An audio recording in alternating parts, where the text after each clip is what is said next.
السلام علیکم بچوں، آج ہم کھیلیں گے، کریں گے، سیکھیں گے میں مناسب جسمانی حالت اور قواعد کا مظاہرہ دیکھیں گے۔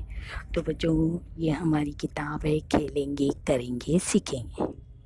بچوں یہاں ہے مناسب جسمانی حالت۔ تو بچوں اگر ہمیں کھڑے رہنا ہے تو ایسے سیدھے کھڑے رہنا ہے۔ یہ جو ہے کھڑے رہنے کا طریقہ بچوں غلط ہے، تو صحیح کا نشان آپ لوگ کہاں لگائیں گے؟ یہاں۔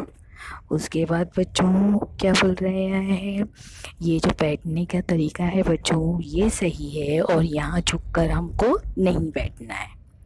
ٹھیک ہے بچوں؟ میری سرگرمی لکھنا، ہم جو لکھتے ہیں تو دیکھیے بچوں یہ بچہ کیسے بیٹھا ہے، کرسی پہ ٹیبل پہ کتاب رکھ کے پڑھ رہا ہے، تو بھی اپنا یہ جو حصہ ہے اسے اس نے سیدھا رکھا ہے۔ سونا، کس طرح سو رہا ہے؟ بینچ پر بیٹھنا۔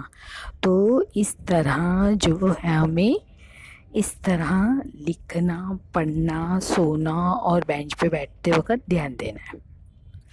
اب بچوں یہاں جو ہے ہم جسمانی قواعد کا مظاہرہ بتایا ہے، جس میں ہمیں بتایا ہے کہ ساودھان کس طرح کرتے ہیں۔ اگر ہم سامنے سے ہماری حالت ایسی ہونی چاہیے اور پیچھے سے ایسی۔ وشرام میں دونوں ہاتھ پیچھے اور پیروں میں جو ہے یہ ہمیں اتنا گیپ رکھنا ہے۔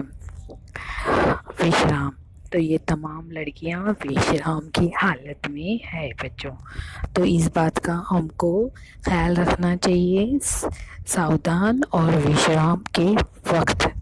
تھینک یو بچوں۔